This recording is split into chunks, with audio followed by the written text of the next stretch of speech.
Thank you for being here. Welcome to the first page comedy. This is kind of the yang to the yin of the non-comedy panel that was about an hour and a half ago this morning. I'm excited to be here with these fine people. This is going to be part workshop and part panel discussion, and there's a reason for that.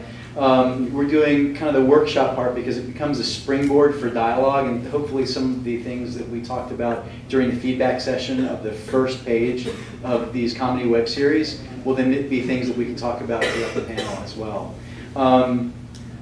I would like to introduce to you Annunziata Genzero. She and I co-founded the web series writers group for the IWTV in New York City, and have been running that monthly for 2 years, and we're now at like waitlist status, so it's really. So if you happen to be in New York and you'd like to hook up with a cool group of web series writers, please contact us afterwards. And if for some reason you can't make it in, because we do have this long wait list, we always have a rockin' after party, usually at a bar nearby. So the conversation continues. Today we've got a really awesome group of people, all of whom I admire, so thank you for being here. Can I just kind of go down the line here and have you guys introduce yourselves and talk a little bit about why we would have you talk about the first page of a comedy web series? My name is Sandeep Parikh, and I act in a show called The Guild, and I directed a show called The Legend of Neil. Both were web-based shows. And I have a new show coming out called Save the Supers, and you know, I think that this is a great workshop. I mean, I think it's a brilliant idea because in no other medium than the web, really, do you have to catch people's attention as quickly as you do. Maybe even goes beyond the first page, and it's like you got to get people's attention in the first, in the title of your show at this point to hook them. So this will be cool. I'm excited to kind of workshop these things and talk about, yeah, our challenges and in the shows that I did, and I hear about the rest of you guys. Oh my God, that was so good. I'm inspired. I'm Annunziata Genzero, and as Sib says, I co-founded the IWTV Writers Group in New York, which is possibly part of the reason why I'm on this. We do a lot of script doctoring of writer scripts in our New York sessions. We read the first 10 pages and determine hooks and characters and all sorts of other stuff. I'm also an actress, and I worked on a few web series, and I have just created my own, which is premiering at ITV Fest next week. It's called Battery Park. Yeah. My name is Jeannie Roshar, and I lost my voice 2 days ago, so I'm going to pull this close. But I'm only contagious to the first 20 rows, so I think it's fine. I'm the co-founder and festival director of the LA Comedy Shorts Film Festival. To brag a little, we were recently voted one of the top 10 festivals in the US by the Brooks Institute, and I think that's because, thank you, yay us! And I think it's because we're extremely niche, and it was a festival that was needed.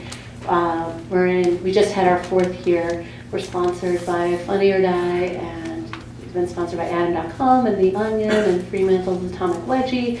And what I'm really proud of is so far 11 filmmakers have gone on to have development deals from the festival, and a lot of them have gone and got representation and gotten screened on Comedy Central and other places. So we really tried to hook up the filmmakers, get them in the theater with the people that can do something for them and hopefully take it for them to the next level. Also, I'm a writer, director, and actress. Last year I spent a lot of my year writing and directing for Disney Channel, which I got the job with my comedy partner, Gary Anthony Williams, from a video I did when I was 9 months pregnant, which makes no sense because it was really raunchy, and it should have kept me from working for the Disney Channel forever. So I understand a little bit of that side of it too. Hey, so I was in Lauren Franchesca was in a really popular web series that has way over 1 billion hits on YouTube. I'm in about 600-700 million of those hits, called Key of Awesome, Barely Political, and yeah, I've also been, because of that success on the internet, I've been in many videos for Funny or Die, Tosh.0, 2020, did a whole spotlight on us. It's been amazing. I guess I'm on this panel to show you, like, this is what online video can do to your life, you know? And I got an agent, I'm doing a pilot right now, did 4 movies last year, I had a comic book made based on me and my character, so it's really cool. I'll be going to San Diego Comic-Con, and yeah, I'm just, you know, consistently producing stuff that I act in. I produced a short last year that went to Cannes, and that was a lot of fun, and just meeting awesome people like you guys, and totally down to give any advice I can to help you guys do what you want to do. Hi, my name is Ramiro Castro Jr., and I don't have a chair, but I'm sure there's plenty of chairs somewhere, like right here. I made a series of web commercials, the first of which was called Jones, this big-ass truck rental and storage. And, oh, thank you, I'm glad. A little bit, not as big as hers, but I'm not, it's okay. And from there, it went viral, and I kind of used that as a springboard to get into more traditional media and start writing and producing more web shorts. It's also how I got hooked up with LA Comedy Shorts, and I work with them now as their director of new media. And it's very exciting, fertile ground to just continue to create. So I would love to give any advice about how to get started. I mean, it's the only medium where you can literally have $20 and a case of beer and you can propel your career forward. So A full case of beer? huh? You had a full case of beer? Yeah, we could afford a full case. You get Wow. A crew, yeah. That's awesome. And you're going to be popping out and then popping back, is that right? Yeah, I have to go get some videos, but I'll be So we're going right to try to back. screen some of this awesome stuff. I'm gonna run. So the first part, real quick. Oh, and I should tell you a little bit about me beyond just the writers group. I run a network called the Ziz Comedy Network, and we are in launch phase, and it's being anchored by the LA Comedy Shorts Festival. So we're excited about that. This first part, we're going to hear some cold reads of the first page of some comedy web series, and then solicit some feedback from these fine folks and from you guys. So what we'll probably do is read through them, and if you're like me, you go, oh, I think I got that. So we'll probably have them read it a second time, and then we'll be like, then we'll all get it, and then we'll have some really great comments. So the first time through, just sort of try to get the vibe, and the second time through, think about what you want to say. All right? So the first one is called Higher Power by Julie Hayes. And we're going to have, Ramiro just left. So I need a guy who can step up. Any guy? You want to read? Yeah. Come on up. Come on up. Okay. This is your big break, kid. Don't mess it up. What's your name? I'm Kyle. Kyle. Ladies and gentlemen, Kyle. He'll be better It than all Gary. starts here. It was for motivation. No. All right, save it for the page, kid. Here we go. Interior cab, night. The New Jersey Turnpike flashes by out the windows. In the back seat is Julia Johnson, 33, freaking out. Interior, another cab, night. Same New Jersey Turnpike view. In the back seat is Bobby Rothenberg, 30s. He's dressed in a pig costume and snorts cocaine from a teeny tiny spoon. Exterior, New Jersey Turnpike, night. Bobby's cab suddenly pulls over to his shoulder. Julia's cab screeches to a halt behind him. Bobby staggers out. His pigtail bounces in the air. Julia rushes to him. Bobby, we have to get back to the set. The show goes on live. Like, Bobby keels over. Julia listens to Bobby's heart. Shh, not another one. Julia pulls out her cell, which is higher power. Yuri, we have a little problem. Interior, higher power office, day. Julia's boss, Yuri Dorsey, former Marine with great hair. Tell me what a sober companion does. Is this a trick question? Because I'm really bad at them. If your mother wasn't paying me to keep you, I would fire you. Higher Power doesn't need any more bad reviews on Yelp. So not fair. You could have given me someone much easier, like a sex addict. End scene.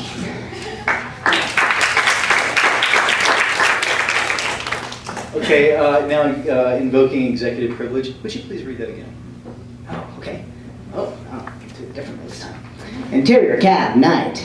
The New Jersey Turnpike flashes by out the window. In the back seat is Julia Johnson, 33, freaking out. Interior, another cab, night. Same New Jersey Turnpike view. In the back seat is Bobby Rothenberg, 30s. He's dressed in a pig costume and snorts cocaine from a teeny tiny spoon. Exterior, New Jersey Turnpike, night. Bobby's cab suddenly pulls over the shoulder. Julia's cab screeches to a halt behind him. Bobby staggers out. His pigtail bounces in the air. Julia rushes to him. Bobby, we have to get back to the set. The show goes on live in like 5 minutes. Bobby keels over. Julia listens to Bobby's heart. Shoot, Not another one. Julia pulls out her cell, pushes higher power. Yuri, we have a little problem. Interior higher power office day. Julia's boss, Yuri Dorsey, former Marine with great hair. Tell me what a sober companion does. This is a trick question, because I'm really bad at them. Well, if your mother wasn't paying me to keep you, I would fire you. Higher power doesn't need any more bad reviews on Yelp. So not fair. You could have given me someone much easier, like a sex addict. Nice job. So our goal is to talk about the hook. As an opening, there are a lot of different aspects to look at. There's scene, there's character, there's dialogue, and many other aspects, and spectacle. So for you, and I want to start with the panel here, is this working as a hook? How is it working as a hook or not? What do you guys think? First page.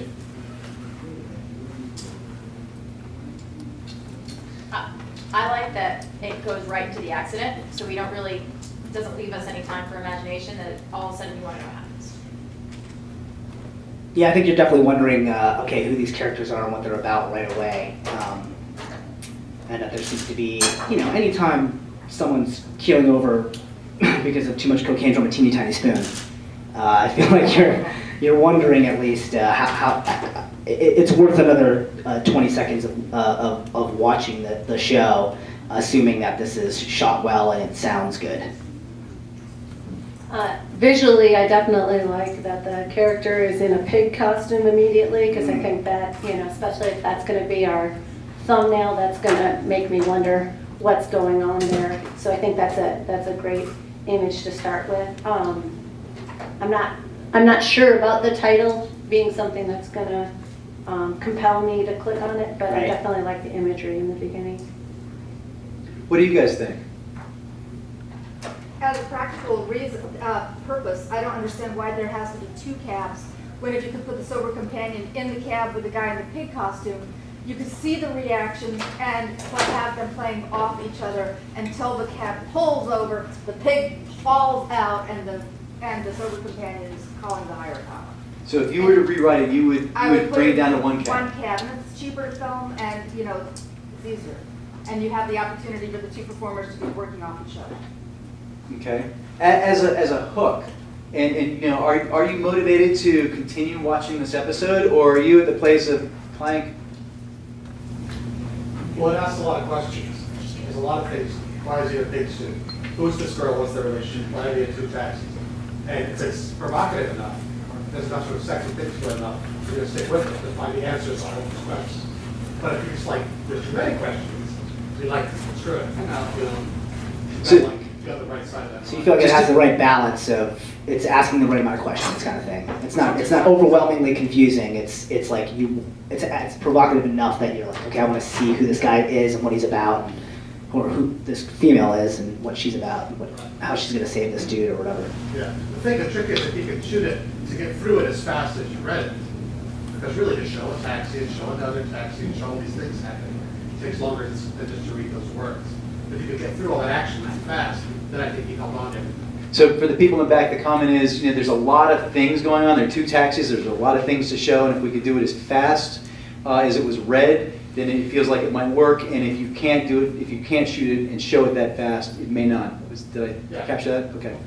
I might, since it's a comedy series, I might also look at the first scene, him in the pig suit, and see if there's even a couple more jokes that we can Punch get up. in there. Like if he's going Yeah. really down in a blaze of glory, I think there's an opportunity that you could work in, a couple more funny things there and really start it off with a really strong punch.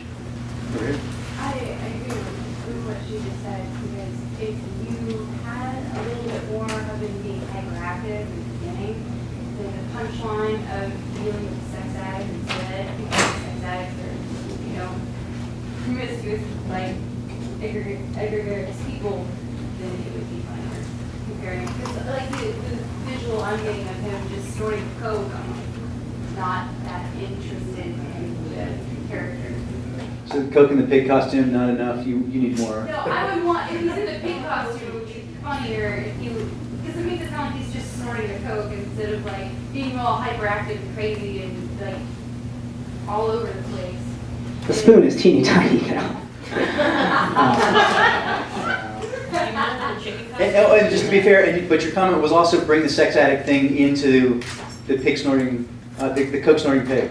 To make it so that she's uncomfortable clearly around him and would rather be around a sex addict than this guy. Like make him more of a mess, really. Yeah. Like maybe he runs out of traffic, or yeah, like saying some. I I don't know. can't imagine somebody like wanting to be around somebody who's sexually harassing and touching them rather than a guy who's just sitting there and thinks he's snorting coke. I mean, I'd be all right with that. Option A, option B. So, this is a comedy piece, or it's trying to be a comedy piece. Is it funny enough? Jeannie, you kind of said, there's some opportunities to drop in some more jokes. Does it need more jokes? I think it always needs more jokes, no matter what it is. You should keep adding more jokes and cutting it down until, especially your first page here of your first episode, I think should start on a big laugh. Because seriously, how many seconds are people going to give things?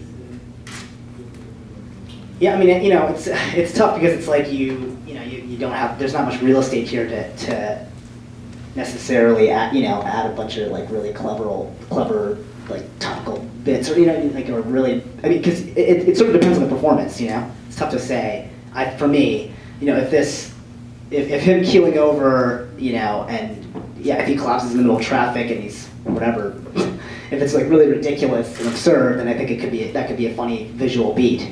So it really depends on the execution for me. But I guess you get the Yelp joke in there, get the sex addicts joke. Maybe there is something a little bit further up the page, a bacon pun. Even though it's like funny and comedic, I find it, when you read it, I really thought of a drama, like a drama scene or something that was more dramatic rather than funny, really. I was expecting like a cop story to be behind it, or like a hooker / something thing going on, rather than what was going on. So for the people in the back, it felt more drama than comedy. Okay. Well, I thought it was really funny is that in my head, I built it up like this story that the characters were based in 1920. But I thought because I thought the same thing. I thought drama over comedy. But would it not be funny if the characters themselves were still something like 1920s era type, and the whole rest of the world would become modern? Which is what the idea said in my head was. That if the characters themselves had been stuck like in this post-era 1920s, but the rest of the world, so they drove 1920s cars, the rest of the world did. That's a great, totally different idea. Make that show. Write that one. Yeah. I think the one really simple thing that can sort of change the tone right off the bat is the order in which we see the characters. And there's something about seeing what appears to be a relatively normal person having a panic attack in the back of a cab is not nearly as funny or as good of a hook as first off seeing a guy in a pig costume doing coke, and then cutting to, in another cab, some girl freaking out, and then you see immediately there's a connection between the two, as opposed to this way it's a little bit more ambiguous until they get out of the cabs and interact. Dynamite. Comment on this, and then we'll move to the next That's question. what I was thinking, so you need some more specificity. You see the girl and she's just freaking out. We give her a line about something, what's she freaking out about? Is she looking at the car, trying to keep track of the taxi in front of her? Like I said, something to link the two of them together. And if you show the pig first, again, that's stronger.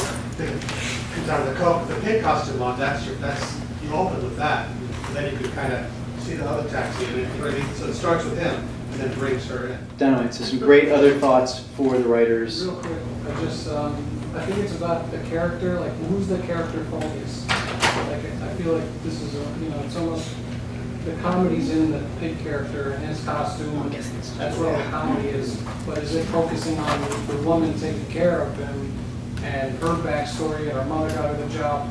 I don't think that's as funny as like this guy in a pig costume who's like snorting and maybe becoming a pig on the ground. I think that's what it is. Dynamite. So the comment is the comedy feels like it's more in the pig and less in the sex addict. I don't know, I feel like that's, okay. Yeah. I don't know, I was finding sex addicts really funny. I was just going to say that, I think it seems like it's setting up, a situational comedy between Julia and Yuri, and that these crazy things happen all the time, that it's not necessarily a big event for them, like something this crazy to be happening. And then I think that speaks to her comment over there. I don't remember your name, but that like you want to amp that up so that it's like, wow, these guys are so casual, talking, when someone's like having a cocaine overdose in the middle of the street. But can we do a thing where we like, I think what sort of indicates whether or not a first page is successful is whether you'd read the second page. So maybe we just like throw up our hands to see who would. Yeah, let's do room one. Who would read the second page based on this first page? So it's about what, 40, 40%? 45%? Well, we have two panelists, semi-panelists. Okay, cool. On to the next one. So the next is called Shadow Play by Sketch Williams. And Kyle, we're going to need you again. We need to figure out which role is Ramirez. I won't play anybody. I'll play a guy in a chicken. So who's got C? I have this. You have P. Question mark. directions? Scene directions. Who else is in this? Me. Okay, so this is called Shadow Play by Sketch Williams. Interior safe house den night.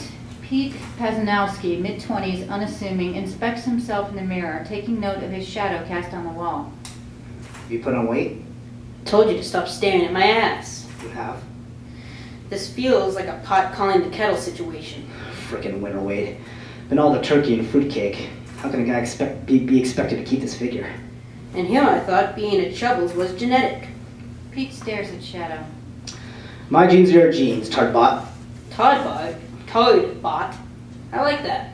Thank you. The gate to the fire escape latches shut in the adjacent living room. Startled, Pete snaps into a defensive position. You heard that, right? My ears are your ears. Pete slips his shirt on. Interior safe house living room continuous. Pete enters the den, buttoning up another shirt. He flips on the light. He stops at the sight of femme fatale, mid-20s, Russian. The femme fatale draws her silenced pistol on Pete. Don't move, Agent Panofsky. Pete freezes. This is new. Tits and latex? Not exactly. Kyle, are your parents here? No. Okay, so if you're like me, you just started digesting what this was about. So can we please read through that once again? Yeah. Interior safe house den night. Pete Pazanowski, mid-20s, unassuming, inspects himself in the mirror, taking note of his shadow cast on the wall. Have you put on weight? I told you to stop staring at my ass. You have. This feels like a pot calling the kettle situation. Frickin' winter weight. And all the turkey and fruitcake. How can a guy be expected to keep his figure? And here I thought being a Chubbles was genetic. Pete stares at Shadow. My genes are your genes, Tardbot. Toadbot? I like that. Thank you. The gate to the fire escape latch is shut in the adjacent living room. Startled, Pete snaps into a defensive position. You heard that, right? My ears are your ears. Pete slips his shirt on. Interior safe house living room continuous. Pete enters the den, buttoning up another shirt. He flips on the light. He stops at the sight of femme fatale, mid-20s, Russian. The femme fatale draws her silenced pistol on Pete. Don't move, Agent Panofsky. Pete freezes. This is new. Tits and latex? Not exactly. All right, you. Thank you. So like we did before, we'd love to hear your thoughts, and we'll start with the panel up here. Did this work as a hook for this series? This is cheating. It's 1.5 pages. Shadow Play. Is it funny? Yes. I would say it's a cute idea to have him and his shadow being his actual companion. I think it's gonna really need a great voice actor to portray the shadow, unless they're gonna animate it in some way. I'm wondering, that's without seeing it. I don't know how that exactly it could work really well if it's animated cleverly. No, that was not. I'm saying when it goes to series. So, if I interpret from that, you could tell by reading the script whether it was animated and what that would look like. Correct. Okay, cool. Right, they might have put a little narrative line in there to explain what it would look like so that Right. get it. can I take a quick pause? Does anybody have video on their camera that they can get the comments that we can send back to the writers? Because the writers are all in New York. Phone that has video. Anyone? We got it? Cool. That's great. Being done. Thank you. You guys. Yeah, I viewed it as practical in my head, like a practical shadow. Just thought that since it was like a, I guess, I mean, I don't even know if it doesn't necessarily even say that it's a film noir type thing, but that's kind of what I got from it. So I feel like it'd be more effective as a practical device.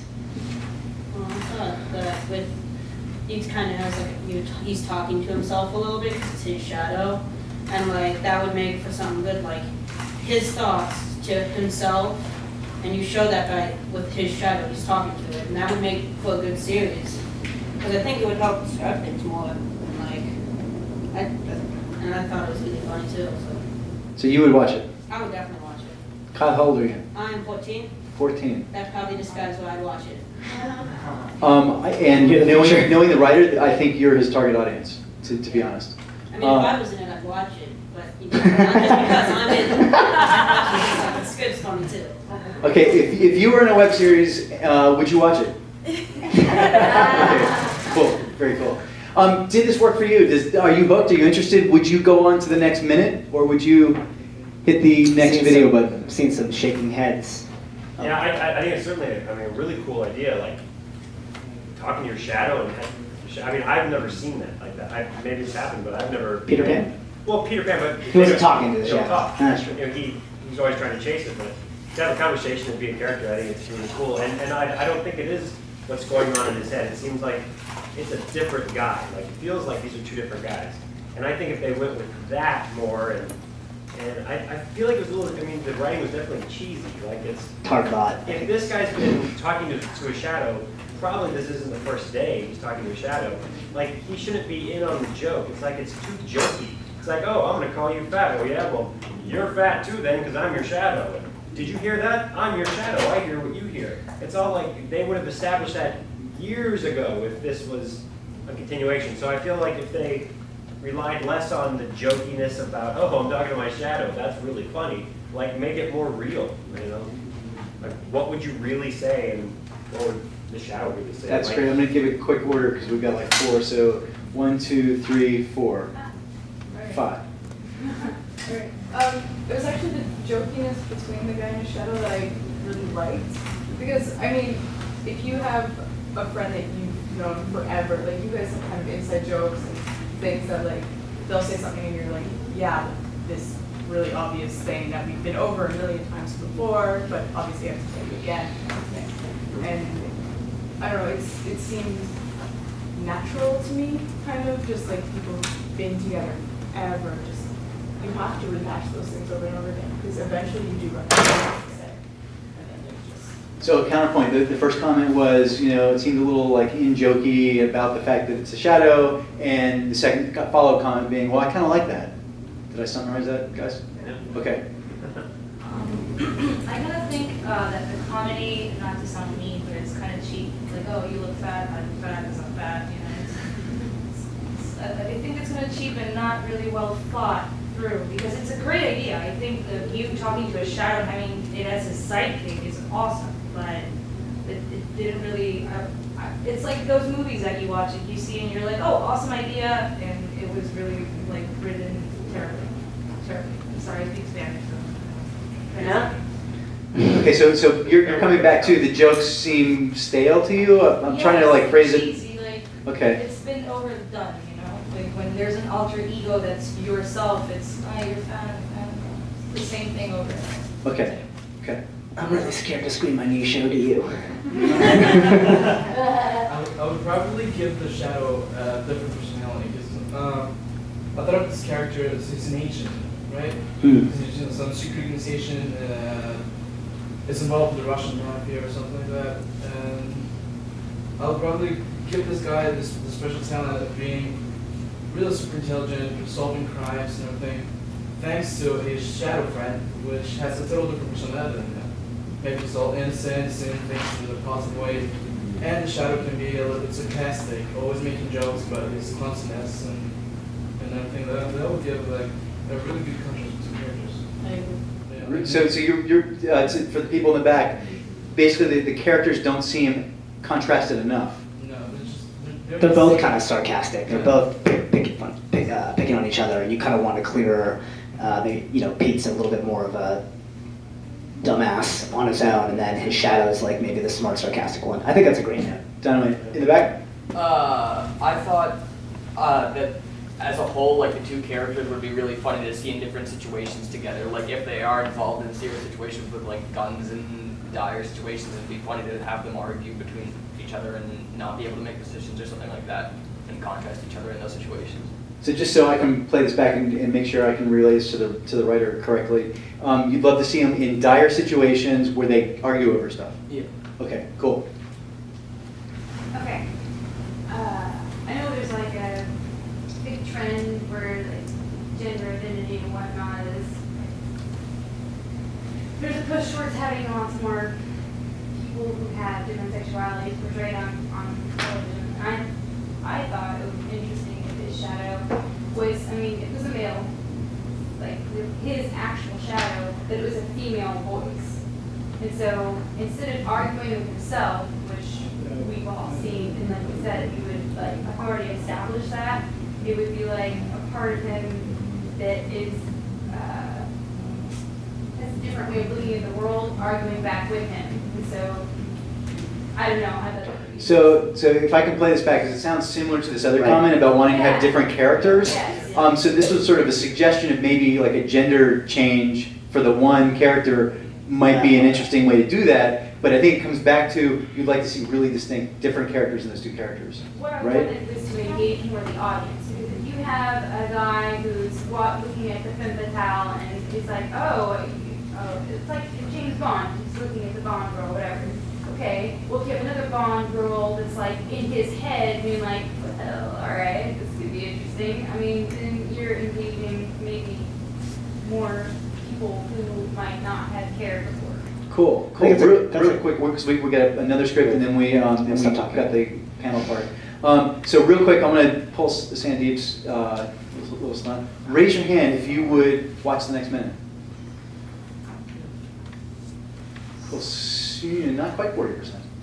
38%. And just like what would make me watch the next minute? What? Trying to clarify what I said before. If I saw something, some kind of indication of physically how they were going to interplay, like could the shadow move and force the guy to move?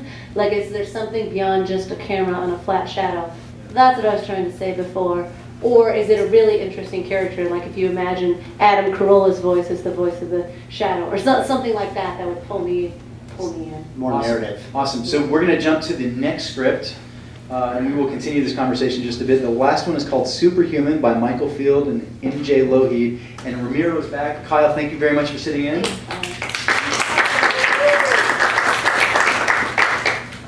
Cast him, he'll watch it.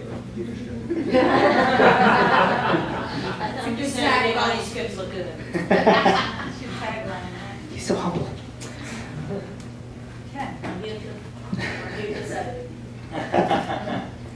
Anytime you're done, Kyle. Interior coffee shop morning. I'm playing Zeke. Sorry.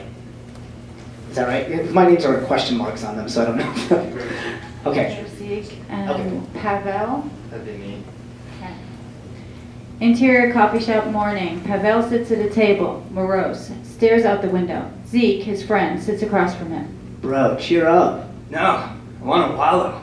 Why am I so stupid? You're not stupid, Broseph. Just overly sensitive. Look, bro. Please, stop calling me bro, or any subsequent form of the word, i.e. brosif, broham, bro, brobot, broby, broslice, brorod. No, it's proper brosicle. Anything with bro as a prefix. You know what your problem is? You're negative. Always negative. That's it? That's my problem? I'm negative? Nothing about the fact that I have the self-esteem of a water bug? Just me being negative. Zeke stares a long time. Whatevs. I'm out. Zeke gets up and heads for the front door, turns around. See you later, nega bro. It's a suffix. Zeke is gone. Pavel sits, sips his coffee. A large naked man walks through the cafe. He stops at Pavel's table, facing him, his crotch even with Pavel's head. Pavel slowly turns around, face to face with genitalia. Oh dear Lord, that's a penis. And see.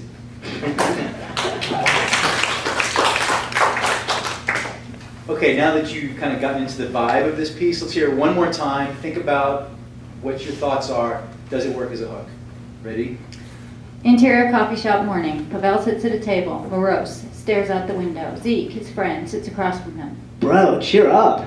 No, I want to wallow. Why am I so stupid? You're not stupid, Broseph. Just overly sensitive. Look, bro. Please stop calling me bro or any subsequent form of the word, i.e. brosif, broham, brobro, brobot, broby, broslice, brobrod, and that always popular brosicle. Anything with bro is a prefix. You know what your problem is? You're negative. You're always negative. That's it. That's my problem. I'm negative. Nothing about the fact that I have the self-esteem of a water bug. Just me being negative. Zeke stares a long time.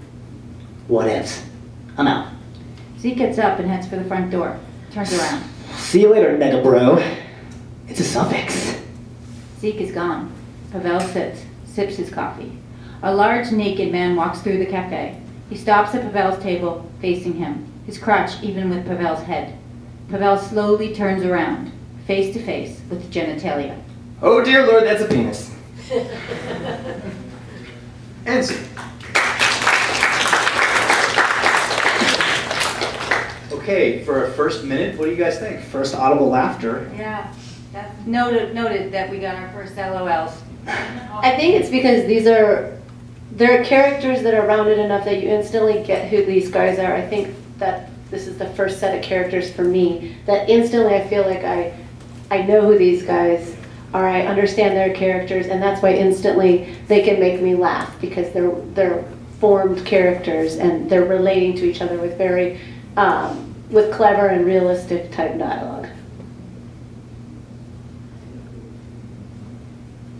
I feel like that's important when you're doing online video, is to find something right away that people can relate to. The other sketches, I really don't feel like the public could really relate to them, and that's really important when you want to get hits on a video.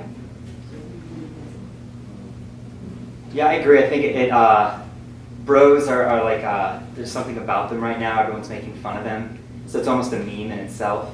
So if you attach your sketches to a meme already, you have a higher chance of succeeding. May not be as original, but these characters have some funny banter. I think you kind of have to, like when Pavel says all these bro things, that's a moment where people will start going, oh wait a minute, this has a little bit more than what may already be on the internet. How about you guys? Honestly, the only thing that bugged me about that entire thing was right before he starts listing all the bros, was the IE. It just felt very like something that you write but not really something that You say in the conversation. Like that should just be removed and then just kind of immediately start listing all the things. So for those of you in the back, the writing out IE and then having a character say that didn't feel natural. I didn't hate that because I feel like this guy's a little bit more of a like he's got to think about grammar in general, and so like maybe that's sort of that is his character a little bit, that he will say like, and parenthetically speaking, I feel like if you go further with that, because they go on about the prefix and whatnot, and he really pushes for that. So that's my only retort. Yeah. Okay, so the comments will go in this order: 1, 2, 3, 4, and then that's gonna be it. I really enjoyed almost immediately. It's like what you were saying before, where I felt like immediately I related to these characters, and instantly I wanted to know what was happening. Like, why was he upset? Why does he have such low self-confidence? And I just immediately connected with these characters, and it's like, wait, why is he leaving? And I wanted to know what these guys' relationships were. Were they best friends, or did they just meet, or what's their relationship? It really drove the point home, like when he was sitting there going like, you're negative, you're just negative, because it just seems like there's this really deep connection, and I learned that they had a deep connection 15 seconds into the script. It's wonderful. I liked it a lot. Like everyone's saying, I like that I can relate to these characters right away, and because of that, I can now how are they going to talk to each other? And the IE, maybe the IE is not the best choice of words, but I know it's stress the maybe during the script you can stress. I'm sorry, I also speak Spanish.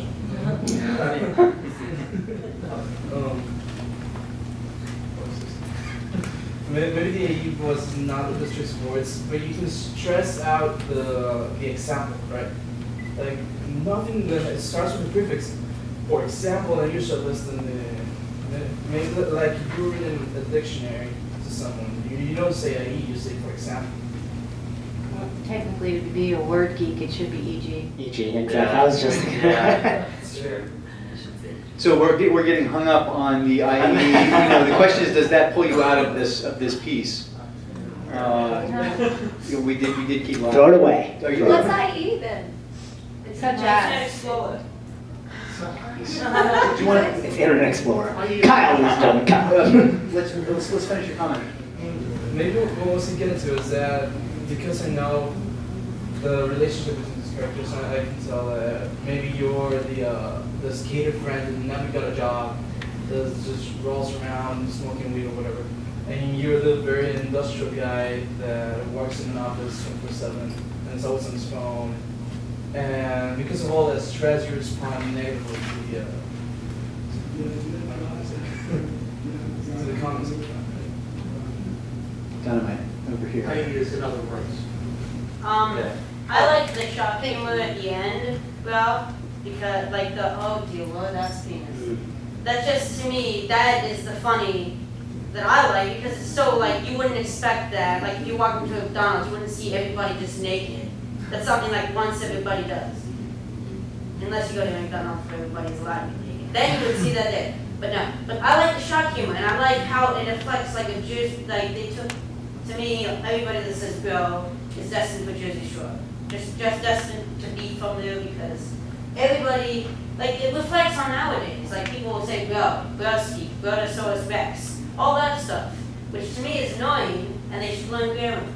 But like, this one to me really reflects on people and things I can relate to. Cool. Cool. Thanks, bro. No problem, Dusty.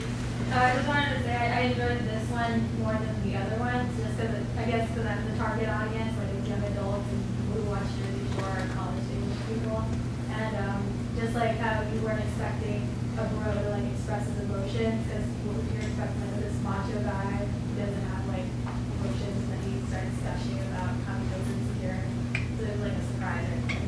So bringing in kind of the emotional element to this guy who, on the surface, you wouldn't expect to see that. Cool. Thank you. It's always nice to see a bro drama queen. The trick to writing stories, as I've learned it, is think about who's the character, what does he want, and why can't he get it. And the first two examples, you don't really know who these characters are or what they want. But these guys, immediately you know what they want. You kind of feel who they are. He wants sympathy, and he wants to get away from this bummer dude. You know, and then you get that immediately, you know what their relationship is immediately, so who they are and what they want. Then you think about that sort of stuff when writing. That's like a brilliant springboard that just gets you in to good scenes. Excellent. We're going to take a quick break. Let's give this a little drop down. Here we go. Hey, that's us. And we need to figure out, well, this running to figure out. Yeah, I have my computer. So we're gonna do that. You're gonna get, how long is this piece? It's a minute and a half. So you're gonna get a minute and a half of the LA Comedy Shorts Film Festival.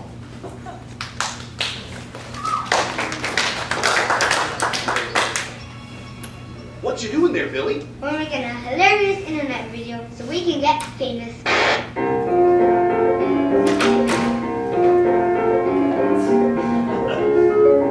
With the heightened desensitization of today's average viewer, you're going to have to do better than that. Put in the oven, so get with the loving. Before I start pushing, you need to start shoving.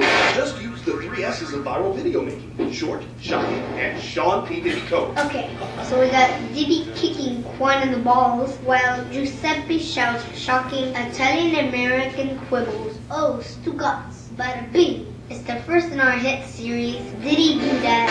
And if all else fails, sex appeal. I want a man with a small head. Interview with a raw. I'm Sir Kitty McBoopstein, heir of Brawville. I didn't even know that was a. That's just what I just made up. I'm a CBS executive, and this here is a pilot contract. You're gonna be big, big, I tells you. Thank you. 1 second. Okay, let's get started. Those the kids from Smash Bros. Yeah, it's the same. That's great. So, real quick, because we're going to pull up Sandeep's latest series. While that's happening, so we heard a ton of laughs while it was going on. What were the things that made you laugh and why? like all like the main like the characters like Billy will just act like actual kids. That's because like when kids do that kind of stuff, it's really funny to me. Kids doing adult things? Yes. So kind of out of context You saw, like, behavior? a baby and like and up and lawyers and stuff. That's kind of funny. Cool. What made you laugh and why? I noticed that they, the rule of comedy is the rule of threes. Like I noticed it follows that rule. We have two related things, and they bring up a third thing that's kind of related, but like a surprise. So the rule of threes, two funny things that are related, and then a surprise funny thing that's related. Great editing. Great editing, guys. Your hand is a pirate. Go.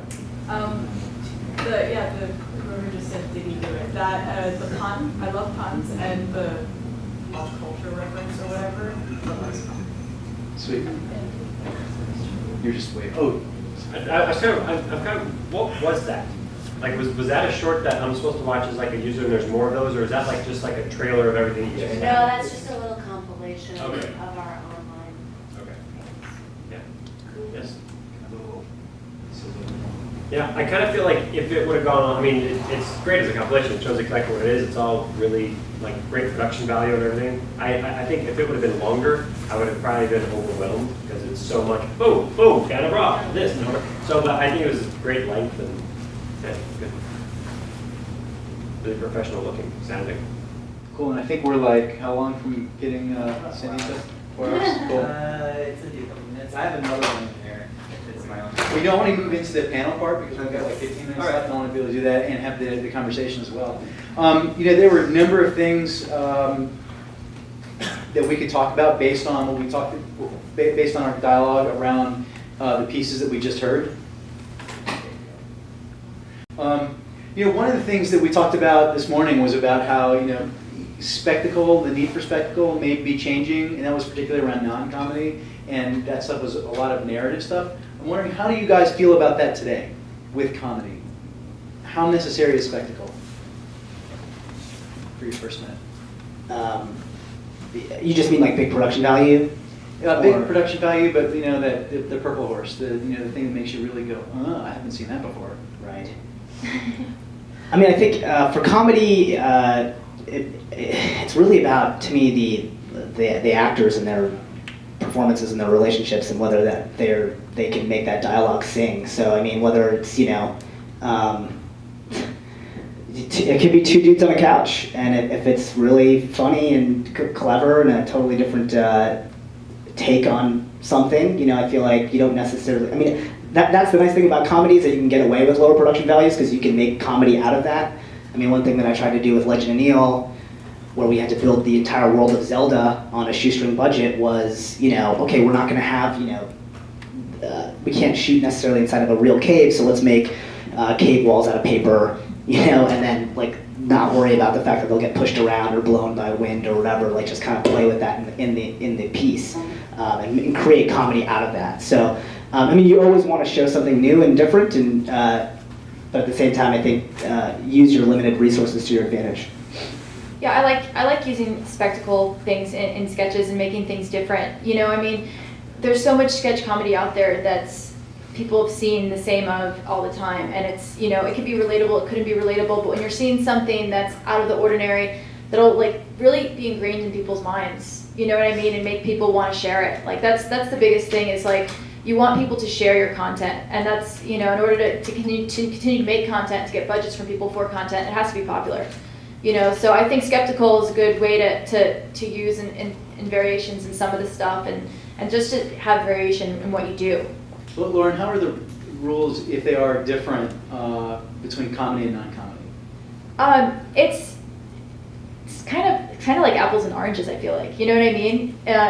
Are you talking about like drama? Are you talking about unscripted? Are you talking about like reality type stuff? Are you? I mean, you know, there are reasons why, you know, there are networks of just comedy, and then other stuff gets bracketed off to its own. And I'll open this up to the rest of the panel as well. I mean, are the rules different for comedy than other things? I don't think so. I think it's generally the same. I mean, comedy just has to move at a very quick pace.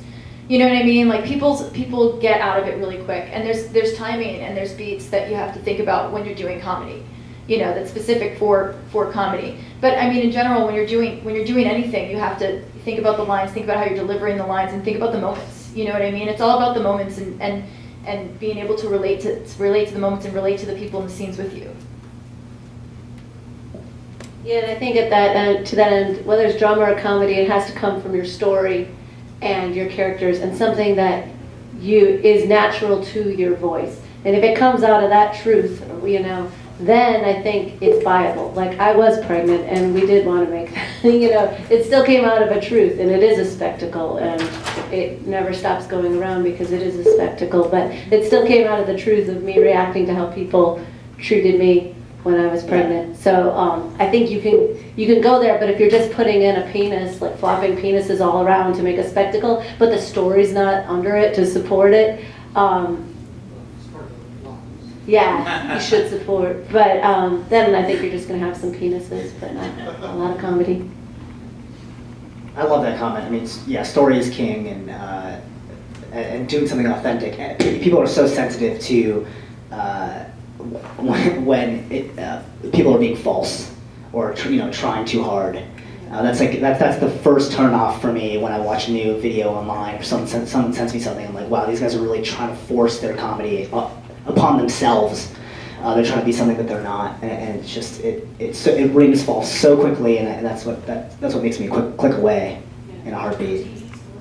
It's like when the first Judd Apatow movie came out, and it felt very fresh. The dialogue felt very fresh, and then all the other movies came out just outgrossing each other, and it just seemed to be like gross for the sake of being gross instead of something you really believe were coming out of these characters that were how people really talked. Jeannie, that's an awesome segue to my next question, which is how far can you go? Whether it's absurdity, nudity, language, disgusting, and how far is too far?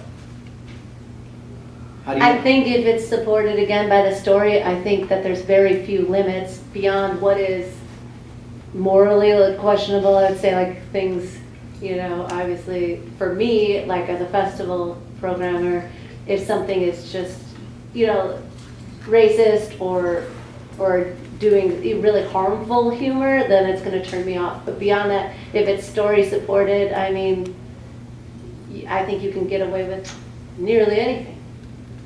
Sorry.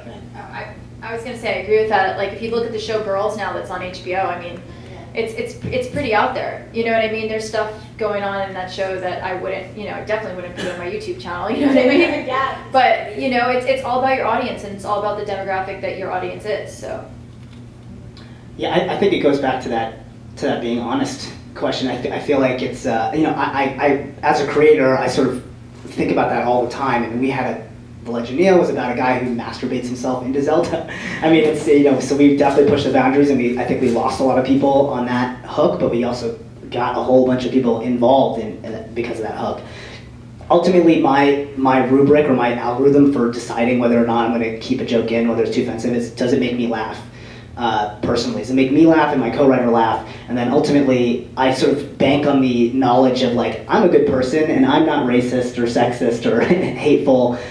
So I'm just going to trust that it makes me laugh in a sincere way. So I'm gonna keep it in there and stand by it. I mean, I think that's all you can really do as a creator. If you overthink it and go, is this going to offend this population or that population? You're never gonna.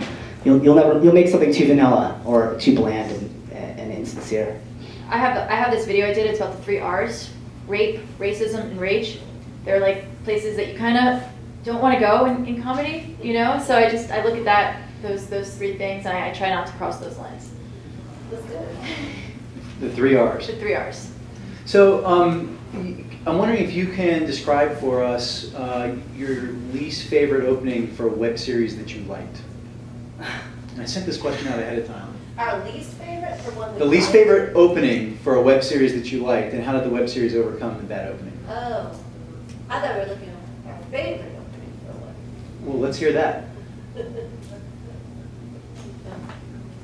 Well, I really like the Ninja Sex Party guys. We've screened them at the festival a couple of times because I feel like right away I just understand who they are. They have great music production value. You know, you see them and instantly they just look funny. I'm a huge fan of theirs.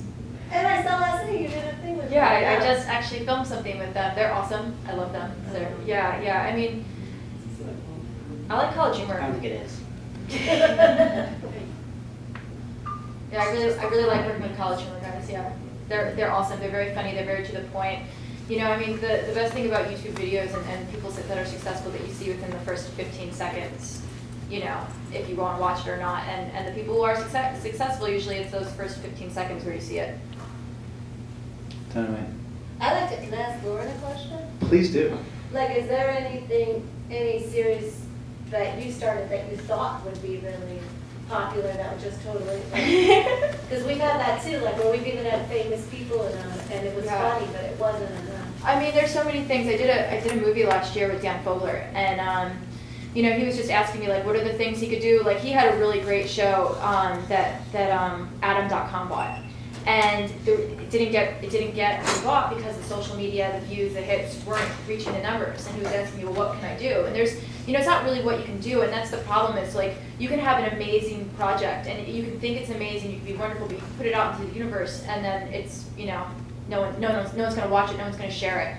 You know, I mean, I had that situation with a show I did called Space Girl, and I really loved it, and they spent a lot of time on Space Girl. But, you know, their audience was all music videos.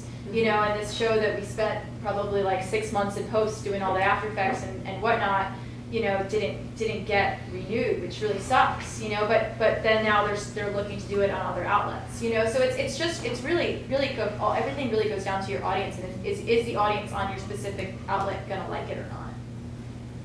That's a great comment. Is the audience gonna like it on your specific? Yeah, it's if you have a fan base. I mean, if a lot of people that I talk to about, you know, growing an audience, they're starting from scratch. So it's a whole different thing. Then you have to think of, okay, what is my target demographic? You know, what do I like? What am I passionate about? And who's gonna watch it? And then it's trying to figure out if they'll watch it. Dynamite. I want to open it up we have time for like one or two questions. So shoot your hands up, and 1, 2, cool. Let's go.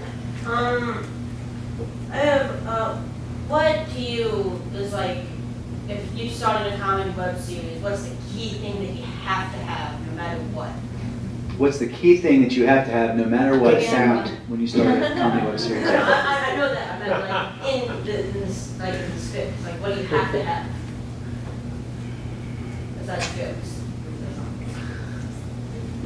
Something funny? Yeah. I mean, at the end of the day, I think if you're making a comedy, it just needs to be funny. I think that's the only thing it has to be. You know, there's so many different forms of comedy. There's so many different things that are funny. One person talking straight to a camera, if it's a funny person, is funny. You know, things with huge production value can be funny, and very small things can be funny. Like when we look for the festival, that's our question. Is it funny? So I would say start with your script and test it out with people, not just your parents or people that are for sure going to tell you it's awesome. You know, like have them tell you it's awesome, and then test it out on people kind of further removed. And is it indicating to them? Does it make them laugh? You know, is what's in your head coming across on the page? Is it relatable? I'm going to say Hitler's zombies. Should be in every script. So. Next question was here. Yeah, I'm interested in hearing your guys' opinion on there's sort of two different avenues, which is one, you can have a web series where there's a continuous story throughout several episodes, and you kind of need to decide if you're going to be coming up with a hook for each episode versus just a hook for the beginning. And then there's sort of the other side of it, which is a series of more individual one-offs, music video parodies, skits, things like that. And what's the difference in a hook for narrative continuous web series versus individual things? I think that's a great question. For continuous series, it's all about, I think it's all about characters, and like, you need to get the audience to fall in love with these people, and that they be distinct. Like we talked about in one of these, where we're like, oh, we felt like the Shadow wasn't a distinct enough character. You need to feel like that they all have desires and wants, and that you can see how they're together, but also how they conflict. I think the Guild is a great example of Felicia pulling that off beautifully. Ultimately, if you fall in love with those characters in that first episode, which is what you're going for, then people will click to the next one for a serial. For one-offs, it's more about, obviously, like, you need to get to the joke very quickly, and people need to understand, the context of your sketch or whatever it is, so that they can invest and laugh in whatever you're doing in that one scenario. I don't know if that answered your question. Yeah. What's your guys' opinion about comedy videos that don't make any sense? Like Joe Nation TV, have you seen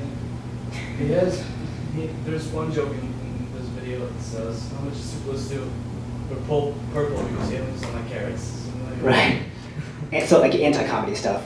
I mean, I love anti-comedy. I laugh till I die with those videos. But I mean, is there a pattern you have to follow to write that kind of thing? Or is it the same when writing a storyline with jokes in it? Or just throwing jokes in the video? So real quick, the question is about comedy videos that don't make sense. Examples being Joe Nation, Mr. Show, if you go back that far, for sure. Most of Adult Swim, right? But they still, like, I think the best, the best of those still have a context that makes some sense in their overall world, so that they have like their own sort of rules. Like Aqua Teen Hunger Force is a good example of like just really crazy characters, but even within them, Frylock is the more stern and kind of down to earth one, or the smartest one or whatever. And then the Shake is like insane, and he has his own like crazy zany plots that he wants to do all the episodes. And Meatball's a dork. So even still, when it's insane, there's still some sort of definition of character, at least as far as series go. But then there's just like totally nonsensical stuff that's really funny, and that like has a lot to do, I think, with just that actor being really good at what they do, and selling the timing of the joke and selling anti-humor, which is, I think, just inherent in certain people. Like Dimitri Martin can pull that shit off, where he says just nonsense and you're laughing your ass off. But that's his personality. So I don't know that there's a method necessarily. Yeah, no, I think it's also having a voice. Like, I don't know if you watch Make Me Bad at all. And he does, he has certain characters, and some of his videos don't make sense at all, and some of them do in their sketches, and they're very thought out. But overall, his whole entire channel has a voice to it. And same thing with Joe Nation, like the way he shoots his videos, like it's just, he has his own specific identity. So I think that's something that, you can do comedy that doesn't make sense, you can do comedy that makes sense. I mean, it's whatever you find funny, I feel like is the most successful things you do, but you just have to make sure that it has a specific voice to it and it's focused. I just had a question that I want to run by you guys, was whenever I'm creating content on YouTube, the first thing I think of is, all right, who is this geared towards? Like who am I trying to make this video for? And, kind of my audience. And I wonder, do you guys, like, if you're coming up with a story or a script, do you think of that first, or do you just start writing something that you find funny, and then the next step is, oh, who's this geared towards? What's our audience here? I missed the question. Fuck. So I think the question was about process and how do you identify audience? Well, no. My question is when I start creating a video, the first thing I think of is who's my audience for this video? Like, what am I doing first? And what I want to know is, when you're creating a show, do you write something that's funny to you first, or do you think about who your audience wants to be and then develop from there, or do you write first? I do the latter for me. It's more about like something that tickles my fancy. I mean, like for Legend of Neil, it was watching my roommate try to beat Zelda in 45 minutes, and then, just cracking jokes the entire time about like, what if we were stuck in this game? Like, who the fuck is this old man in a cave giving you a sword? Why? And it's made out of wood. Like what? Like, how am I gonna kill creatures with a wooden like plank? Honestly, and I was like, God, what if you were stuck in here, and then what would the reality of bringing this world to life be? you know? And so that was my motivation, you know? I didn't, I mean, and I also, actually, you know, after thinking that, I did go online and go, this seems so obvious, is there any other Zelda parodies that are like this? And there were a few Zelda parodies, but they just weren't, I didn't think they were that well executed, and I was like, I can do better and make this funnier, and so that was, you know, the thrust for me. I mean, I think having that forethought is a good thing, because if you want to imagine and foresee it going somewhere, you know, either doing really well on the internet or taking a life of its own, you know, definitely if you go on to pitch that web series to TV or anything, you're gonna need to have a solid grasp of who the audience is and what their audience is. Generally, when we do stuff for ourselves, we do what we think is funny, but when we do stuff to pitch to network, then obviously that's very much knowing exactly who their audience is. So in our final wind down here, we're gonna preview Sandeep's new show for you and show you the first minute, which is, I think, in keeping with the goal of the panel here. Hopefully we'll tease you into going and seeing it online where they'll get view counts, and you should click on the advertising while you're there. So before we get to that, and as the technology works its way over to the console here, would you please, like in a nutshell, give your best tip for delivering a comedy hook? Real world experience, something that we can take back to our studios, to our garages, and use. Don't undervalue like quality, sound quality in particular. Nothing pisses me off more than a shitty sounding show. So just put your heart and soul into it, like it's, you know, like it's something really serious, even though you're creating comedy. Treat it seriously.